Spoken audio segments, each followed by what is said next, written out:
Assalamualaikum warahmatullahi wabarakatuh. Di sini saya akan menjelaskan mengenai pengantar akuntansi yang terdiri dari 13 bab untuk memenuhi ujian akhir semester pada mata kuliah pengantar akuntansi.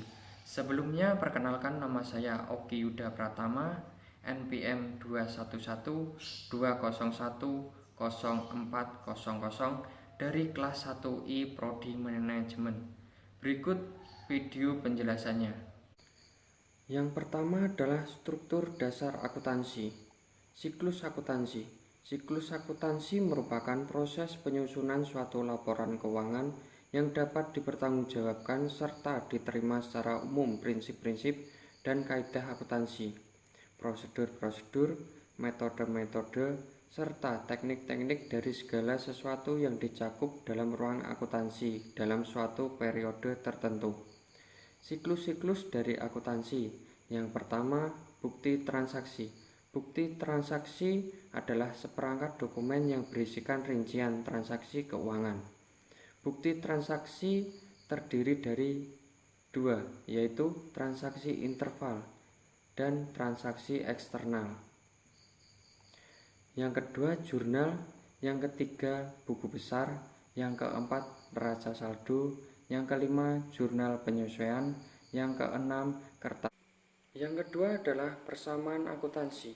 Persamaan akuntansi disebut persamaan neraca, merupakan hubungan antara aset, kewajiban, dan ekuitas pemilik dari sebuah bisnis. Ia adalah dasar untuk pembukuan berpasangan. Untuk setiap transaksi, total debit sama dengan total kredit. Persamaan yang dihasilkan dari sebuah substitusi dalam persamaan akuntansi dapat disebut sebagai diperluas akuntansi persamaan, karena itu hasil pemecahan dari ekuitas komponen dari persamaan. Persamaan akuntansi adalah dasar untuk praktek pembukuan berpasangan. Penerapan dalam bidang akuntansi dan ekonomi yang demikian itu beragam seperti: yang pertama adalah laporan keuangan, yang kedua sistem pembukuan pencatatan 2 kali, yang ketiga pendapatan dan laba ditahan, yang keempat laba perusahaan, yang kelima investasi. Yang ketiga adalah akun dan manfaat. Akun merupakan media akuntansi untuk mencatat transaksi keuangan yang mengakibatkan terjadinya perubahan aktiva, utang, modal, pendapatan, dan beban. Dalam akuntansi, penggolongan akun secara umum dibedakan menjadi dua jenis, yaitu akun real dan akun nominal. Akun real atau akun tetap. Akun real merupakan kelompok akun yang dilaporkan dalam neraca. Jenis-jenis saldo akun real terdiri dari harta, kewajiban, dan modal. Aktiva atau harta.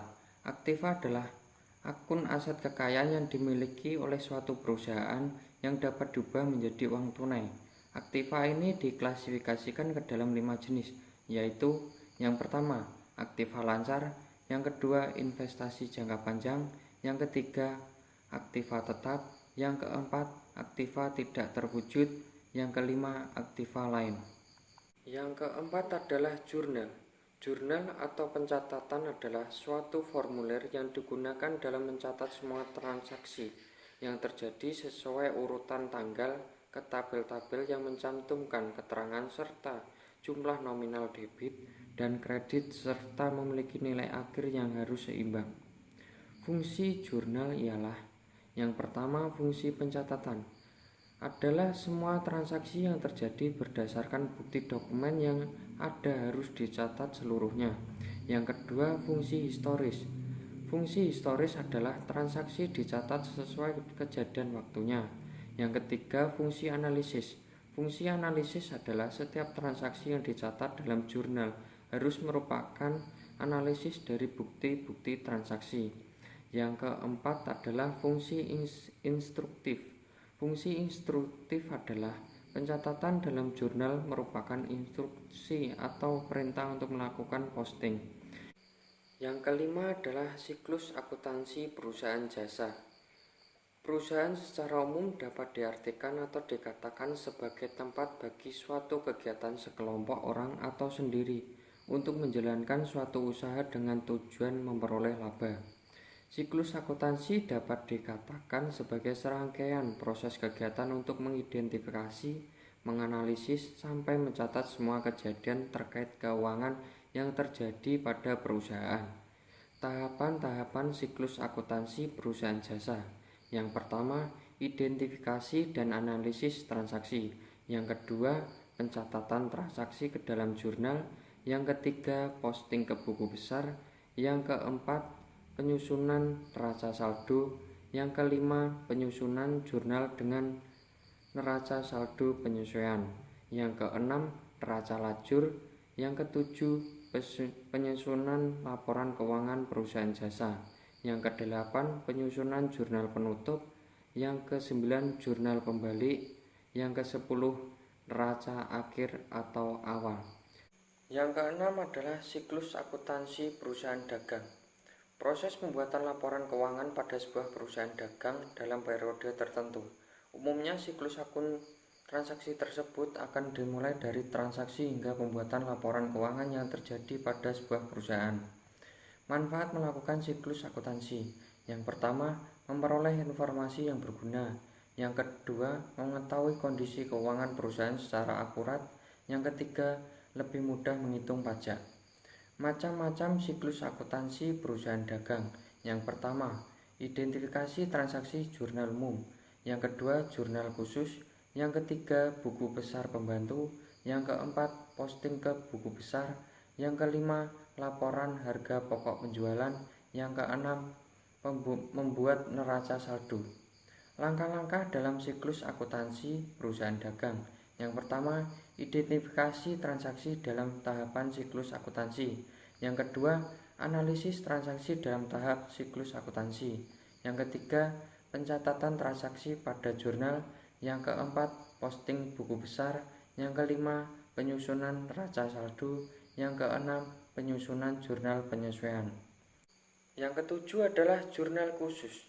Jurnal khusus adalah buku jurnal yang digunakan hanyalah untuk mencatat satu jenis transaksi saja. Jurnal khusus terdiri dari yang pertama, jurnal khusus penerimaan kas. Jurnal khusus penerimaan kas adalah jurnal yang hanya digunakan untuk mencatat aktivitas penerimaan kas dari berbagai sumber penerimaan perusahaan. Yang kedua, jurnal khusus pengeluaran kas. Jurnal khusus pengeluaran kas adalah jurnal yang digunakan khusus untuk mencatat transaksi pengeluaran kas atas berbagai keperluan. Yang ketiga, jurnal khusus pembelian. Jurnal khusus pembelian adalah jurnal yang hanya digunakan untuk mencatat transaksi pembelian barang dagang secara kredit. Yang keempat, jurnal khusus penjualan. Jurnal khusus penjualan adalah jurnal yang hanya digunakan untuk mencatat transaksi penjualan produk perusahaan secara kredit. Yang kedelapan adalah akuntansi perusahaan manufaktur. Akuntansi perusahaan manufaktur. Perusahaan manufaktur adalah perusahaan yang kegiatannya mengolah bahan baku menjadi barang jadi kemudian menjual barang jadi tersebut. Kegiatan dan masalah khusus perusahaan manufaktur. Pada perusahaan dagang, persediaan barang dagang diperoleh dengan membeli barang tersebut dari pedagang besar lainnya atau langsung membeli dari produsen tanpa terlebih dahulu melakukan perubahan bentuk. Barang tersebut kemudian dijual kembali. Elemen-elemen biaya produksi. Biaya dapat dikelompokkan menjadi 3 golongan besar, yaitu yang pertama, bahan langsung, yang kedua, tenaga kerja langsung, yang ketiga, overhead pabrik. Yang kesembilan adalah kas. Kas adalah aktiva yang paling liquid, merupakan media pertukaran standar dan dasar pengukuran serta akuntansi untuk semua pos-pos lainnya. Kas memiliki 2 kriteria. Yang pertama, tersedia, berarti kas harus ada dan dimiliki serta dapat digunakan sehari-hari sebagai alat pembayaran untuk kepentingan perusahaan. Yang kedua, bebas, setiap item dapat diklasifikasikan sebagai kas jika diterima umum sebagai alat pembayaran sebesar nilai nominalnya. Sifat atau karakteristik kas. Yang pertama, aktif tapi tidak produktif. Yang kedua, tidak memiliki identitas kepemilikan sehingga mudah dipindah tangankan. Yang ke-10 adalah piutang. Piutang adalah klaim perusahaan atas uang, barang, atau jasa kepada pihak lain akibat transaksi di masa lalu. Jenis-jenis piutang terdiri dari piutang usaha, piutang wesel, dan piutang lain-lain. Fungsi piutang. Piutang bisa menjadi pilihan bagi perusahaan untuk akses modal usaha dan juga sebagai pilihan untuk mendapatkan keuntungan. Namun ada dua akibat yang harus dirasakan dari piutang yang tak terkendali, yaitu yang pertama, piutang tidak terbayar, yang kedua, pembayaran atau pelunasan yang melewati waktu yang ditetapkan atau jatuh tempo. Tagihan adalah sesuatu yang harus dibayar pada saat melakukan transaksi piutang dalam jangka waktu yang sudah ditentukan dan disepakati. Yang ke-11 adalah persediaan. Persediaan adalah pos-pos aktiva yang dimiliki oleh perusahaan untuk dijual dalam operasi bisnis normal, atau barang yang akan digunakan atau dikonsumsi dalam membuat barang yang akan dijual. Sistem pencatatan persediaan. Sistem pencatatan persediaan dibagi menjadi dua, yaitu sistem periodik. Sistem periodik merupakan sistem pencatatan persediaan yang mengharuskan adanya penghitungan persediaan yang masih ada pada tanggal penyusunan laporan keuangan. Yang berikutnya sistem permanen. Sistem permanen merupakan metode pencatatan persediaan perusahaan retail yang dilakukan dengan cara membuat akun-akun secara terpisah untuk setiap jenis persediaan. Yang ke-12 adalah investasi sementara dan investasi jangka panjang. Ada dua ukuran yang digunakan dalam menganalisis kemungkinan untuk melakukan investasi dalam saham, yaitu yang pertama, rasio harga saham laba, yang kedua, ekuitas per saham atau nilai buku per saham. Yang pertama, rasio harga saham laba. Berapa banyak pasar berkemauan untuk membayar per rupiah dari laba perusahaan. Yang kedua, ekuitas per saham atau nilai buku per saham. Kekayaan atau ekuitas pemegang saham per lembar saham yang beredar. Investasi jangka panjang saham. Investasi jangka panjang saham ada dua metode akuntansi untuk mencatat investasi jangka panjang dalam saham, yaitu yang pertama metode biaya, yang kedua metode ekuitas. Yang ke-13 adalah utang. Utang adalah sesuatu yang dipinjam baik berupa uang maupun benda. Seorang atau badan usaha yang meminjam disebut debitur. Entitas yang memberikan utang disebut kreditur.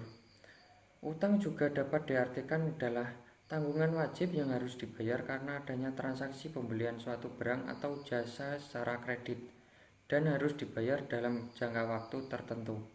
Jenis utang berdasarkan jangka waktu. Yang pertama, utang jangka pendek. Pinjaman yang harus dibayarkan dalam jangka waktu 1 tahun dari tanggal neraca. Beberapa contoh utang jangka pendek. Yang pertama, utang dagang. Yang kedua, utang pajak. Yang ketiga, utang wesel. Yang keempat, utang obligasi. Utang obligasi terdiri dari obligasi biasa, obligasi hasil, dan obligasi yang dapat ditukarkan. Yang kedua, utang jangka panjang. Utang jangka panjang ialah utang yang waktu pelunasannya hingga 10 tahun. Kewajiban utang jangka panjang yaitu yang pertama, utang obligasi, yang kedua, utang hipotetik, yang ketiga, wesel bayar jangka panjang, yang keempat, kewajiban pensiun, yang kelima, perjanjian-perjanjian dengan pembayaran angsuran. Itulah penjelasan pengantar akuntansi yang terdiri dari 13 bab. Jika ada salah kata, saya mohon maaf sebesar-besarnya. Saya akhiri. Wassalamualaikum warahmatullahi wabarakatuh.